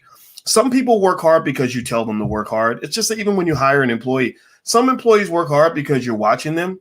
And some people work hard because they want to do a good job. That's just who they are. I like people that already have it in their character. I don't want to micromanage you. I don't want to have to yell at you. I don't want to have to argue with you about standards. I want to know from the jump that you're going to meet standards because that's just the kind of person you are, right? So look at a person's character when you're thinking about going to business with people. Don't just go into business with somebody just because they got the same idea or the idea sounds good, because that'll cause you a lot of headaches and a lot of problems. Let me see here. Aren't we priceless, meaning we can't be bought? Yes, we are priceless. Absolutely. What's your take on, okay, you asked about the infrastructure bill. Isn't slavery forced labor? Yeah, I mean, but forced labor could be something other than like massive cracking a whip on you. Forced labor could also mean that if you don't get up and go to work, you're going to starve to death, right? So a lot of people are in various forms of capitalist slavery. So capitalism can become slavery if you don't know how to play the capitalism game. That's why you want to teach your kids how to run a business and how to invest so that they will have options. Capitalism traps you when you don't have a capital base and you have no options, and then you got to go work for that white man in order to pay your bills, right? So by doing things like the $5 a day investing plan for your kids, you're putting them in a position where they don't ever have to do anything for anybody because they've got backup. They've got a capital base. A capital base is your protection. If you have no capital base in a capitalist society, you are unsafe. That means that somebody can scoop you up and make you a slave because you have to go into slavery and you have to sell yourself into slavery in order for you to pay the rent to the landlord, who's going to then take all your money and go build wealth for his family and not yours. Okay, so don't put your kids in that category. Leave them something. Black men, if you are a real man, you will be leaving an inheritance to your kids. Get your goddamn insurance policy or something. Don't have your kids out here looking crazy trying to bury you with a GoFundMe account. That's tacky. That's trifling. That's ridiculous. Seriously. Same thing. Black women, same things. Go and do basic things like invest a small amount of money every week in the stock market, maybe in the S&P 500 index fund, SPY. SPY is the ticker symbol for the S&P 500 spider. Put a few dollars in there every week for your baby on autopilot so that by the time your baby's 20, 25 years old, they've got a stack of capital that forms their capital base, which will be their protection in a capitalist society. That it's like a football player where, that has their pads on, right? Or a soldier that has a sword and a shield and a weapon, right? You don't send them out to war with no weapons and no shield and no sword. That's why your people are getting slaughtered economically. That's where the racial wealth gap continues to widen. It's white people's fault that the racial wealth gap exists. But many of us are choosing to widen that gap. We're widening that gap because we're doing all the wrong things. It's not completely our fault because we let these people educate us and they educate us in the wrong way, right? So it is our fault, but it's not our fault. It is our fault, but it's not our fault, if you get what I'm saying. But the fact that I'm making you aware of this means that at this point, you have to take responsibility, of all the things that happen to you in this society. Not everything, but almost everything. So make the right choices. Please don't put your kids in the same position you were put in, because that is, as you know, the road to misery. Okay. All right. So God, I hate this fly. It's driving me crazy. Let me shut this door. Hold on. Hit the thumbs up button, guys.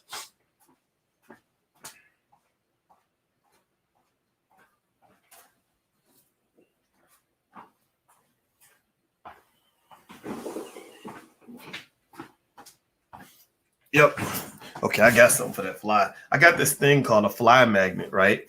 And it's this. Look at this. Watch this. Watch this. It's got this stuff in it, this juice or something that flies they supposedly really like it, and they go inside these little holes and they allegedly get stuck and don't come out. And so I checked on YouTube. It looks like they work. So I'm gonna put this over here. Hopefully it'll catch the fly. If it catches it, I'm gonna celebrate because I hate this damn fly. It's getting on my nerves. All right, let me see. Doc, I just have one conversation with Kevin. Just have one conversation with Kevin Samuels one time. No cameras needed. I reached out to Kevin twice. He didn't reach back out to me. So I can't speak on that, but I did reach out to him. Let's see here. Stop making single mothers, then stop making. Yeah, well, if you're gonna be critical of the single mother problem, I never understood how you could talk about single mothers without talking about the fact that babies are made by a man and a woman. Like, that's the funny part to me. That right there is kind of that's a little bit shady right there. When you acting like these babies were born with some kind of immaculate conception. Like, these are not baby Jesuses. Like, these are babies that were born with a mother and a father. So if you're gonna talk crazy about the mother, I'm not always gonna stop you. I mean, people beat up on me. People get mad at me all the time because they think I'm hard on some women, but specific women, not all women. But raggedy women. I'm not a fan of raggedy women. But my God, like, how can you talk about? If you ask me, like, what was the mama doing? I'll be like, well, what was the daddy doing? Like, that's the only logical way you can ask that question. And people who don't understand that are just stupid. They're just fucking stupid. We got a lot of stupid people in the world. I'm sorry. I don't know a more polite or politically correct way to say it. But some people are just stupid. Stupid, irresponsible, unaccountable. It's kind of sad. But maybe maybe we should make fun of the intellectually deficient. I don't know. Is money a trap? It can be if you aren't responsible. There's a fly in the right corner of the screen. Yeah, I'm trying to get that damn fly. And I've got this thing here, and I'm hoping that I put it up here, and the flies are supposed to smell it and want to go in. And I did catch one fly earlier. He's in there. He's in the pool of water, but I didn't catch any other ones. So this other one is still he's avoiding the trap. I'm gonna trap him with the honey pot. I'm gonna get him like Cardi B. She lures him in with WAP. I got some fly WAP, so maybe I can suck him in and catch him. Can we assist one another without $1? Yes. Most wealth is not. You guys gotta forgive me. I'm up here choking. Most wealth is not financial. So yes, you were born a millionaire. You just got to know where your wealth lies. It doesn't have to do with the money. Let's see. Shannon says, yes, I was raised by a stepfather, a blessing indeed. Yeah, a lot of guys were, and the guys that didn't have a father, my heart goes out to you, because that's a really important part of shaping who you are as a man. My father influenced me quite heavily. Let me see here. Definitely need more men like you in the community. Well, I appreciate that. Thank you for the kind words. Okay, let's see this fly again. I'm gonna have to go because I keep choking. Hold on. Let me see if I can get it. Get him. Come on, you asshole. Yes, I got him. So hold on, let me throw this thing away.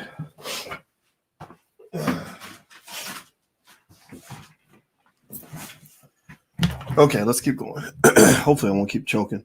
You look kind of hood. Yeah, well, I have my necklace, and usually I don't wear it out, but I actually like it.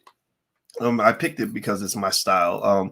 It's a lion, and I identify the lion as my spirit animal, because I believe as a black man, to succeed in this world, you have to be a lion. Because you're fighting against not just white people, but you're fighting against, black people too. And you can't be scared. I trained myself to not be afraid of almost anything, and that requires a certain commitment to spiritual growth that will help you to overcome almost anything that lies in front of you. And I believe in that deeply. Let's see here. Maybe just you holding these Negroes ain't all holding it.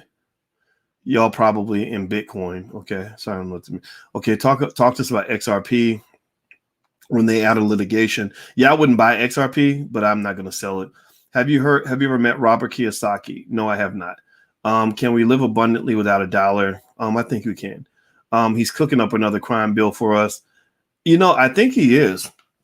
Here's what I think is really going on. I told y'all from like way back, Joe Biden was sitting there quietly watching the whole defund the police movement and all that.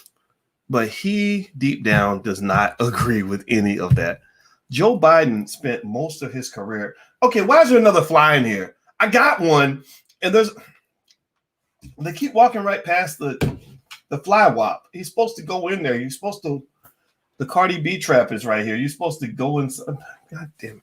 All right, so I believe that Biden is a law and order president, right? But he's pretending to be whatever you feel like you need him to be in order for him to get your vote, right? So he's pretending like he's down for all the whole defund the police and all that. But that's not even a rational idea. Let me tell y'all the real deal of what's happening as a result of the defund the police movement. Most cities have seen a dramatic increase in crime. Chicago, people are just getting shot in their car. Regular people, not gangbangers, not thugs, not criminals. Regular little mom be driving her child to school. Somebody just shoots her and the baby in the car. And the police, it's, I know guys that are on the police department. I know a brother that I trust very much. He was actually in my wedding. I've known him since kindergarten. And he told me, he said, my problem now is all the black cops are quitting. He said all the black cops don't want to be cops anymore because everybody's giving them such a hard time about being a cop, assuming that because you're a cop, you must be evil. He also said that we can't recruit black people. We used to go to the schools and the kids were like, oh, that's a good job and a good career and I'm going to help my community. He said, no, the kids are like, oh, cops are bad. We don't want to be no cop, but F the cops. And then he said that when they put out a job application, he said, when we used to put out a job, like job posting, we would have hundreds of people, qualified candidates, college graduates that would apply for these jobs. Everybody wanted to get on the force because that was a big deal. He said, now we can't find anybody. So the people that are becoming cops are the very people that you do not want to have a badge and a gun. The only people that want to become cops are the people who don't give a shit about whether black people like them or not. They don't care about whether somebody's gonna get mad if they have to shoot somebody. These are the guys that want to have guns and want, so basically now their problem is that they overdid it during the election where they let the stuff get way out of control. Now they're trying to restore order again because in Chicago, you saw a couple weekends ago, over 100 people got shot in one weekend. Over 100 people, including like little babies and 3-year-olds on tricycles and shit, right? So now Lori Lightfoot, the mayor of Chicago, we call her Gory Leadfoot because that lady is just terrible. She's hideous physically and psychologically. I'm not a fan. I'm sorry. I know you might like her, but I'm not a fan of Lori Lightfoot at all. So she's meeting with Biden right now, and they're talking about things they can do to increase police presence in Chicago to slow down the shootings and the violence, which is going to basically lead to greater enforcements and crackdowns on black people. So I think that extremism is never the answer. Whether you're talking about Trump supporters storming the Capitol, I don't agree with that. Or if you're talking about liberals burning down buildings and shit, like thinking that that's okay, to just go through neighborhoods and terrorize people and destroy everything. I'm not a fan of that either. That was all orchestrated. That was Antifa. That wasn't black people doing that. And I thought it was all stupid. I really like to talk to the people that really want common sense to emerge, just people that that can understand like different points of view and just want the world to be a better place and safer and all these other things. We don't have that. We have extremism. And I just don't see how that's going to be a winning strategy, to be honest with you. And believe me, Biden don't like none of that. He's an 80-something-year-old white man. He ain't never going to not be that. Right, y'all. I don't know why y'all think he's some like young Malcolm X or some shit. Joe Biden is an old ass white man who has been trying to lock black people up since the early 90s. Go listen to his old speeches. And those of y'all who are running around and calling him Uncle Joe and telling us to go vote for him, Lord, no, he gonna save us from Donald Trump. He gonna keep us. He gonna get Trump out of office. That's what we got to do. We got to get.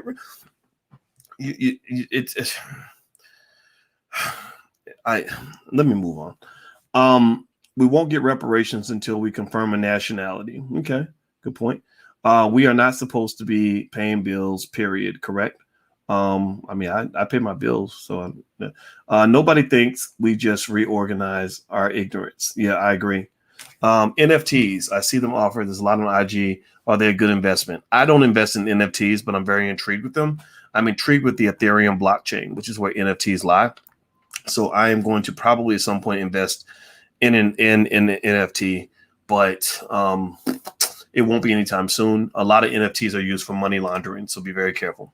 Papa D says, thank you for your donation, by the way. He says, I lost 80K on AMC call options. Yeah, well, remember, I did a video. A lot of people didn't like it, but I remember explaining that that these meme stocks, when these bubbles emerge, they don't usually end well. They don't end well. And AMC is a terrible company. Like, AMC is not worth, like, there are analysts who, calculated the fundamental value of AMC stock at like a penny. Like, they literally said AMC is worth a penny a share. So if you buy AMC and you're paying $60 for something that the experts are saying is worth a penny, that's not usually going to work well for you. That's just my 2 cents. What do you think about Dr. Cornel West's resignation letter? I thought it was brilliant. I love Dr. Cornel West. I have spent a great deal of time with him. I love his mother. I met his mother came to my event at I don't remember what city I was in. Maybe I keep wanting to say Alaska, but I know it wasn't Alaska. Maybe it was somewhere. I don't remember where it was, but it was like, awesome, because I feel like she is royalty. I feel like I like Cornel West, not because of his politics. I like the fact that he does things for the people. He believes in the people, and I definitely relate to that. But he's more of a in that Marxist, communist-ish kind of space. I'm not a Marxist really, but I appreciate the good ideas that lie within Marxism. You're right.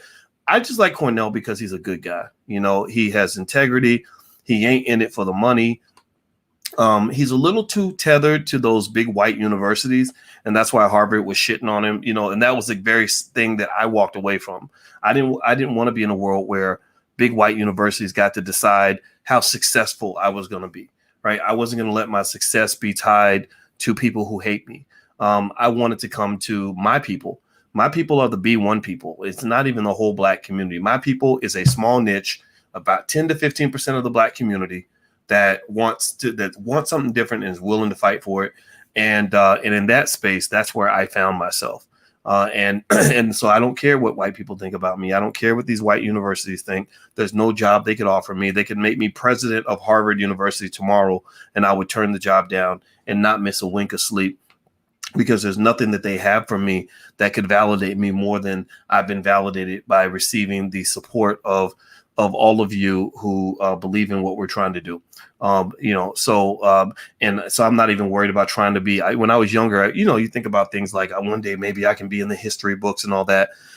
I don't even care about being in the history books, because I feel like I have the power of God by understanding how to control the economics and systems in our community to a point where if I want to be in a history book, I would just go manufacture a history book and put myself in it. Right. If I want to be in a movie, I want to be a movie star. Well, I know how to get together with people and make a movie for hundreds of thousands of dollars and put myself in the movie. Right. All these things that we look to white people to give us, we can give ourselves. But you have to think about things at a certain level. You have to play the game above the rim, so to speak. You have to have a level of frequency and vibration in terms of your thinking, where you understand that you inside yourself have the capacity and the ability to be an economic god, meaning that you have the ability to be a manifester. Stop seeking opportunities and understand that you have the ability to create opportunities for yourself and for others. But it requires a certain thinking. And what my deepest prayer is that you will give that to your children, so they won't go through life being convinced that they are victims. You are not a victim. You are supposed to be successful. But it's up to you to decide who you want to be and what you're meant to be. Let me see here. Jason Bowe says, yo, Boyce, I'm about to simp for this one chick who dumped me. What should I do? Don't do it. If she dumped you, then that's not the chick for you. So don't be out here simping, so let me see here. Now, but just make sure you know what simping is. Like, a simp is not a man who loves a black woman. Like, that makes you a man, actually, if she's the right woman. A simp is actually a person who pretends to be hard because they are too afraid of being vulnerable to a woman, because they know they can't handle it. They know that the last time they loved somebody, their heart got broke, or maybe their mother broke their heart. So it's that fear that causes them to put on the not true masculinity, but to put on the image of masculinity. And some people think that masculinity should be wrapped in mistreating other people. But that doesn't make you a strong man. That makes you an abusive man, right? And so the challenge, and only good men are going to get this, and quality men are going to understand how to have this balance, is the ability to calibrate your reactions to people based on how they treat you. So quality women get quality treatment from me. Low quality women don't get the same treatment from me as high quality women, right? And I think that that is something that every man should understand, no differently from the way a lady learns how to be a lady in the street and a freak in the bed. She doesn't want to be a lady in the street and a lady in the bed, because that's not going to work. She doesn't want to be a freak in the street and a freak in the bed, because that's not going to work. Then she becomes a hoe. No, she learns how to be a lady in the street and a freak in the bed because she wants to make sure her loving is good. She knows that having good loving does not make her a hoe. But what protects her from that is knowing that she should save her loving for a man who earns it and who deserves it. But once he earns it, he gives him her very best. Right. And that's what you want to do. That's the way you calibrate that. You give quality women your very best, so that you're not one of these guys who thinks that because you don't want to simp for a woman and you mistreat the woman that you allegedly love, next thing you know, she's sleeping with another man and you don't even know it. You're getting played for a sucker, and you think that you got everything squared away because she's allowing you to be the ultimate asshole, when really there's some other guy who's giving her all the compliments that you never gave her.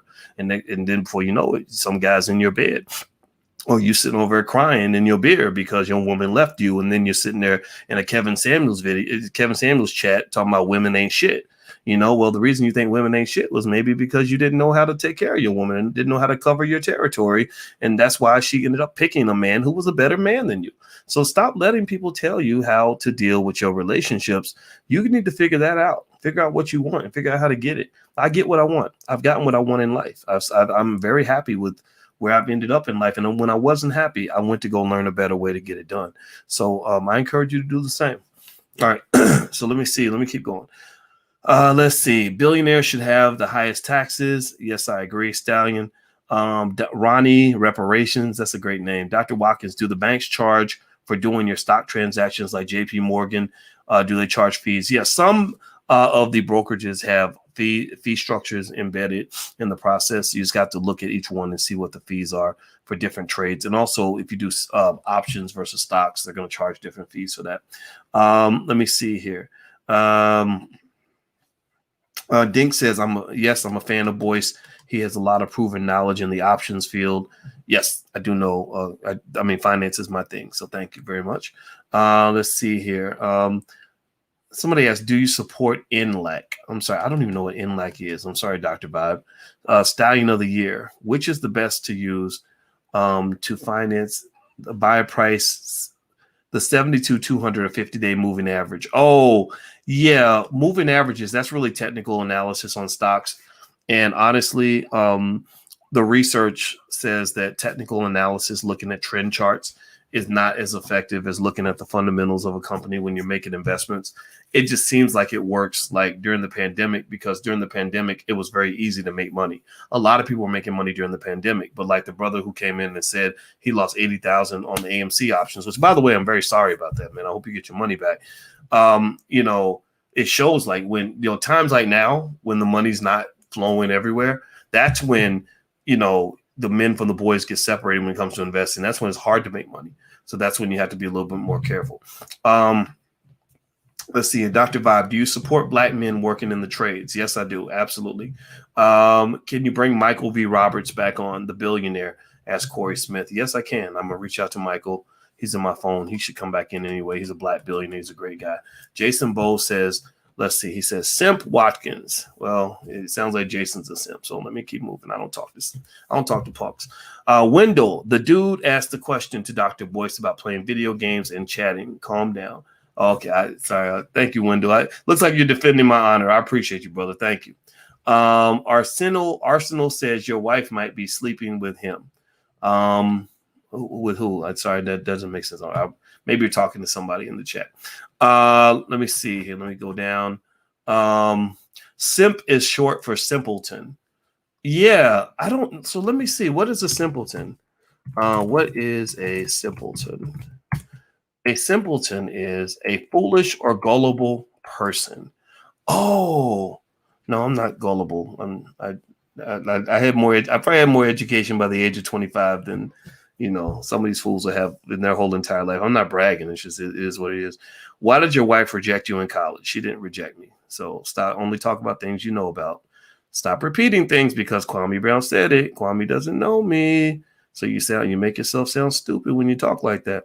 Roger James, shout out to Boyce. Uh, my let's see, was gonna get her DPT. We have been following you for over 5 years. I keep teaching us to be better unapologetically. Yes, all right, brother. Well, thank you very much, Rocher James. God bless you. I love you, and I appreciate you 100%. Let me see. How can I get signed books by Dr. Claude Anderson? I think Dr. Anderson sells them. Go to powernomics.com. That's where you can get all of Dr. Anderson's books. And also blackkeystogreatness.com is where we do our book club. We're covering one of Dr. Anderson's books right now called Black Labor, White Wealth. So feel free to check that out. Let's see. Dr. Boyce, you should come to the BWO New York event at the end of this month.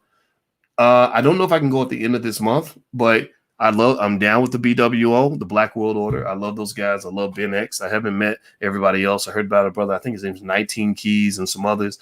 And I just love it. I love seeing Black men really embracing wealth building as a way of life. That's going to really make a big difference. We are part of the new Marcus Garvey movement of this generation. And I'm very, very proud to have played some part in that process. So everybody from the Wall Street Trapper to Earn Your Leisure to Andre C. Hatchett to Ash Cash across the board. And the women, from the Tiffany Alices to Lene Javette, just so many people that are really doing the damn thing. Constance Carter and killing it. I have tremendous respect for those people, and that's what's going to take. It's going to take a village, all of us working in the same direction and getting it done. And I think everybody's doing that. And I love it. And also in Atlanta, I'm going to do some stuff with the Black House at Jay Morrison's joint. And I love the Black House. If you haven't visited the Black House, you got to check out the Black House. It's a beautiful place. Let me see here. Why do you think so many kids are all of a sudden trans? Because they're promoting it. I think they're promoting it. I think that there's an agenda there. Let me see. Help folks for free. People don't talk about the help you've given. Yeah, they don't. Well, you know how it is, Shannon. They're not gonna. They're gonna remember the negative stuff, and not so much the positive. But the right people remember the positive. People remember the positive stuff. So those are the ones I pay most attention to. Let me see here. Will you be my mentor? I already am, Pebbles, and I love you very much, and I want to see you do well. Classic CGEMs for beginners. What is the best way to start investing in stock? There's a website. If you go to firstshareofstock.com, that's where you can get started. In case you haven't started investing, go to firstshareofstock.com. I have a video there that's a short training that's about 11 minutes that will change your whole entire life and will take your investing to the next level. You could literally do everything in that video and just in that one video, and that would literally carry you for the rest of your life. Like you could literally not ever take another finance class. If you want more, the Black Business School's there. But literally, if you go to firstsharestock.com, our free stuff is so good that literally you can blow out the water with that. Let me see. J.O., doesn't a man deserve to start a family of his own? No, I'm 50 years old. I don't want to fucking change diapers. I was quite happy that Alicia's kids were 6 and older when we got together. I did not want to start over again. I don't like changing diapers. That's not fun for me. Have you been following the lawsuit on Ripple XRP? Yes, I have. And I think Ripple is going to win because I think the lawsuit is frivolous and it's ridiculous. And there's no reason to file in the first place. Democracy is the fraud. I think, they make you think you live in a democracy, but you really don't. Isn't this alive to ask me any questions live? Yes, it is. Cornel West, Dyson conflict. I hate that. It bothers me because they're both my friends and I like them both very much. But unfortunately, sometimes these things happen. Affirmative action mostly benefits white women. Yes, it does. Dr. Boyce got big drip. Yes, this is my lion chain, and I have a lion is my spirit animal. So That's something that you got to carry something with you that's going to remind you of who you are. So if you want to know who I see myself as, I see myself as a lion. Your subconscious mind is very important. Practice seeing yourself as who you believe that you want to be. So every day I practice reminding myself that I'm a lion, and that's why I roar. I'm not afraid of nothing, and I'm not pretending to not be afraid. Like I really am not afraid, and that's what it is. So that's what, you got to find whatever it is, whatever's going to get you up in the morning and keep you going. You got to embrace that. Let me see here. Why do you force your dating beliefs on men? I'm not forcing it on men. You know what I'm doing? I'm actually encouraging men to not fall into the woman hating traps that so many people are trying to give them, because Black people are traumatized. A lot of men and women grew up without both parents. So there's a lot of hatred, a lot of animosity, a lot of anger. And I'm not a fan of women who sit around hating men and blaming men for all their problems. That's stupid. And I'm not a fan of men who sit around blaming women for all their problems. That's stupid too. So I just call out stupid stuff, and people get mad. They get offended because I'm so direct with it, but they know that I'm right. That's why they get so upset. Let me see. If a man has no kids, he has a right to ask for a woman with none. That's true. And if a woman has no kids, she has a right to ask for a man with no kids. And what I actually see, brother, is I see a lot of men that got 4-5 babies mama splattered everywhere. Ain't got no money in your bank account because your child support is eating through your whole damn account. And you expect some lady with a master's degree who's got her shit together to look past the fact that you got kids everywhere, but yet somehow you feel like you have the right to judge whether or not the woman has children. No. It's not. That don't work that way. But let me tell you a little secret too.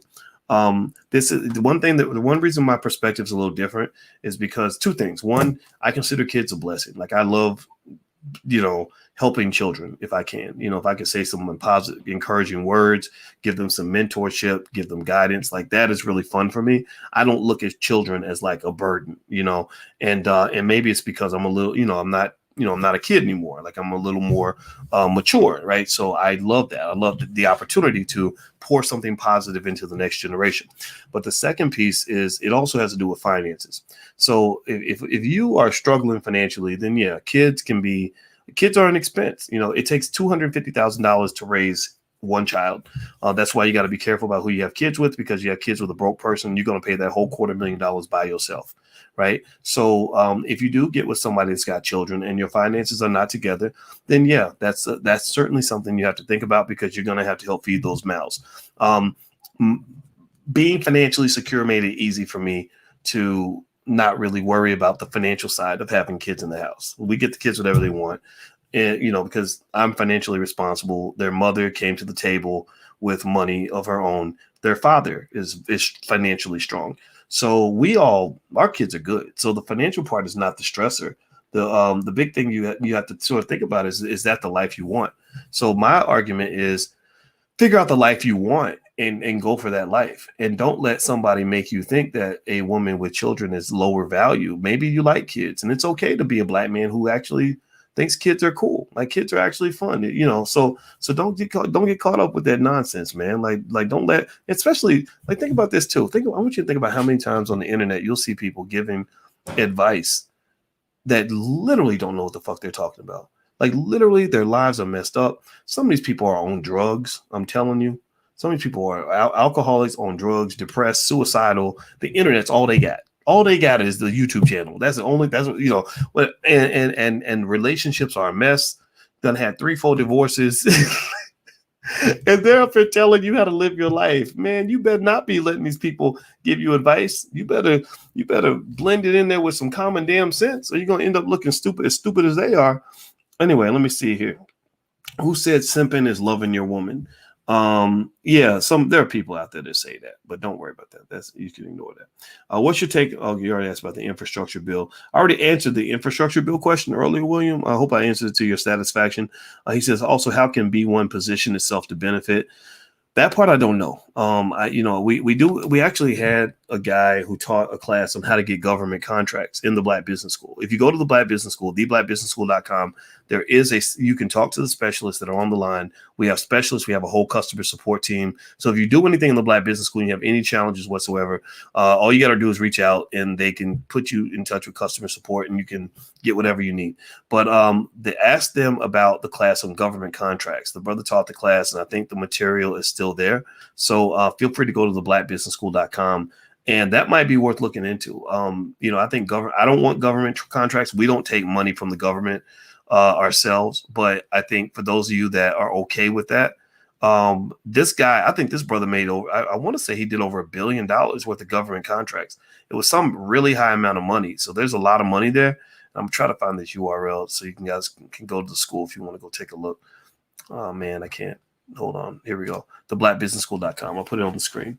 Let me keep going. I highly disagree, especially when names call men that don't partake in such act. I saw him do it. Oh, you saw who do what? I'm sorry. Why are you worried about what people are saying? Fuck what people are saying. They are not putting money in your pockets. That is true, humble brother. You are right, 100%. I can't even argue with you on that. You're completely correct. I answer questions. Sometimes I like to answer some of the questions just because I know that there are people who genuinely want to know the truth, who want to know, like, okay, what's this guy about?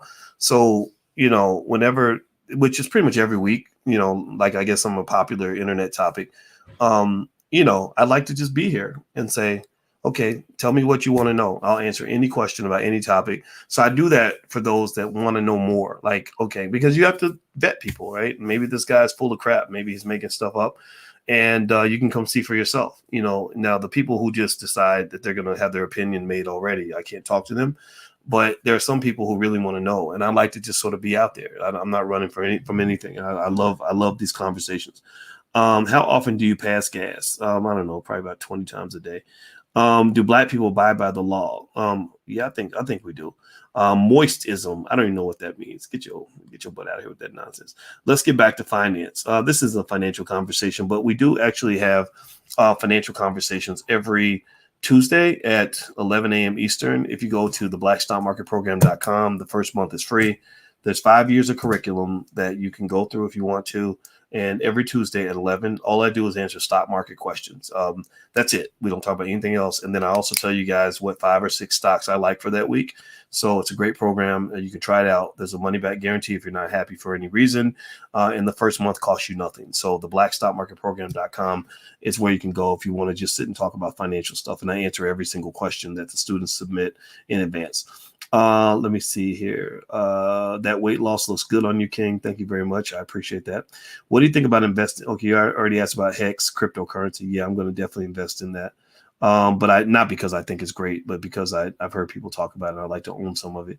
Do you let your soul glow? I don't know what that means, but I guess I do. It's not over yet. The sun will shine. Okay. Let's see. Did you go by the Jackson house? Yes. Not this time. But it's like near the neighborhood that Alicia grew up in. So Michael Jackson has his little tiny house, and it's amazing because it's hard to believe that all those people were in that little bitty house. But yeah, I know exactly where the house is. So it's pretty amazing if you see it. Let's see here. Neek Lee says, I love that you and the Wall Street Trapper connect, vibe well, and respect one another. Brings happy tears to my heart. Yeah, Trap is a cool dude. I talked to him on the phone. I love that guy. I respect him 100%. He has earned every ounce of success that he's having right now. He has earned it all because that brother has been through a nightmare that none of us can even imagine.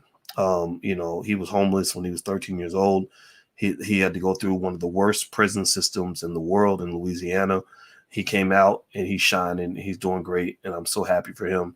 And we are part of the same legacy. I'm very proud of him because he's part of that generation of men that I wanted to see and women that are really embracing wealth at a very high level.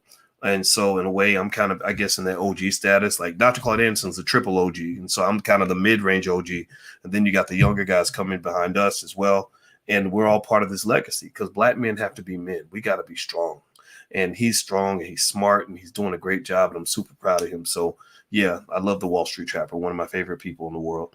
All right, so let me see here. Let me see. Sherelle says, Boyce, you restore my faith in Black love because it was lost. No, well, what you got to do is you got to look in the right places to find the right people. So let me give you a pointer. If you're looking to meet quality B1 type people, we have a convention every year. The All Black National Convention is going to happen in November in Orlando. I'm going to give you the exact dates pretty soon. And the people that you meet there are just good people. Like there are people that have met their husbands there, their wives there, their boyfriend, girlfriend, all that stuff. I think going to the right spaces and meeting the right people will make a big difference.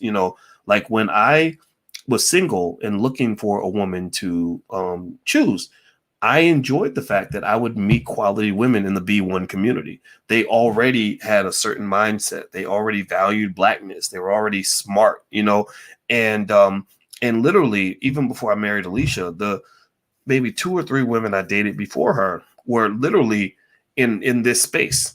These were just women I just met different places, had great conversations, got to know them, and decided to have a relationship, right? And I met Alicia in the library. I did not meet her in the club. I think if I'd met a woman in the club, I probably wouldn't have been able to marry that woman because I'm not a club type of guy. I'm more on the nerdy side. So Alicia and I literally we'll have a debate, a big heated debate over statistical regression models and collinearity in latent variable problems and econometric issues. Like seriously, we'll talk about that, right? And I love that. I'm like, oh my God, my sexy wife is arguing with me about econometrics. That is so cool and strange. But that's it. You got to go in a space where you're going to meet people that think like you.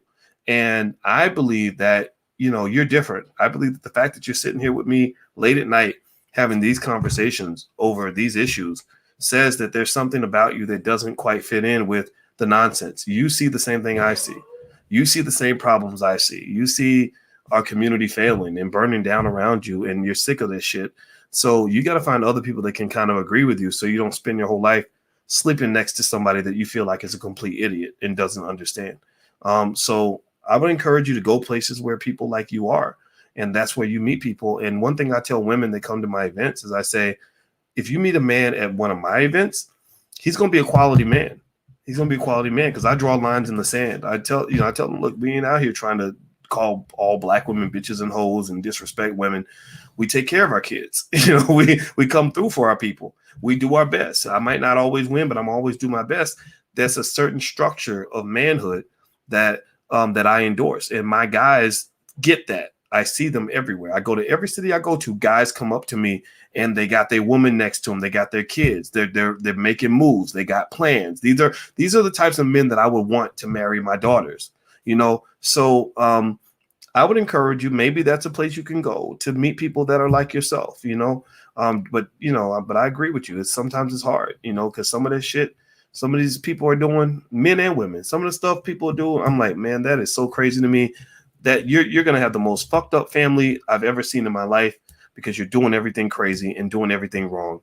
But it isn't their fault all the time because nobody ever taught them, right? The crack era came, it obliterated black families. It was like dropping a nuclear bomb right in the middle of the black community. And millions of our children are completely lost. And they don't even know the first thing about what it means to build anything structured. All they know how to do is destroy. And I don't hate them for it, but I'm sorry. Some people, if they're not determined to change, it's like trying to build a great business with a drug addict. It ain't gonna work. It ain't gonna work. So anyway, I gotta go. I hope you guys have a good night. And I'm so mad because I still did not get that last fly. He's still flying around. I can still hear him buzzing. It's pissing me off. So I hope you guys have a good night. And why do black activists always beef with each other? I don't know. I wish it wasn't true, but you're right. I mean, and I can't even act like I haven't played my part in it. I think it's because we're not perfect, and some of us can be ridiculously immature, and I accept that. Because I when you get pissed off, like you mentioned, you said it seems like you, Mark Lamont Hill, Umar Johnson, Sean King, Darae McKeeson, Cornel West, Roland Martin, and Michael Eric Dyson fight a lot. I don't fight with everybody on that list, but I get your point, and I don't even disagree. All I can say is don't be like us. It ain't about us. It's really about you. So if we do anything that's stupid, just ignore us and don't put us on a pedestal, because I know all these people that you mentioned very personally, and not one person on that list is perfect. You are the one that matters in your life, and I want you to be the best you can be. So don't buy into all this internet. All this is internet fame. It means almost nothing. But if I can help you with your life on some positive level, then I'm happy to help you. But other than that, it's all about you. It's all about you and those kids. Okay. All right, guys. So I got to go. Hit the thumbs up button, share, subscribe button. I'm going to give you the URL. Actually, we're doing Black Movie Night later on. I forgot about that. I mean, I'll mention that to you. Black Movie Night. We made a new movie called Till Death Do Us Part. by Tierra KJ Williams. And we're going to show it Thursday night at 8 o'clock for free. You don't have to pay a penny to watch it. And we've been working 2 years on this movie. And it's all about how to stay married, how to build strong families. And so we found some couples in the community that have been married 30 years or longer, and they're telling their story, the good, bad, and the ugly, because we felt the community needs to see this. They need to see what Black love looks like in its ugliest and most beautiful form, instead of living in fairy tales and lies and myths and getting bad advice from people who've never had a good relationship in their life. So if you'd like to see the film, you can go register right now at blackmovienight.net. That's the URL. It's blackmovienight.net, not .com, blackmovienight.net. You can watch the movie totally for free. And we're going to have a discussion with the director after, and we're also going to bring in one of the couples, and I'm also going to bring in a relationship therapist, and Dr. Alicia will be there too. So if you'd like to join us, feel free to go to blackmovienight.net. So God bless you, everybody. Please hit the thumbs up button on your way out. Have a good evening, and I'll see you.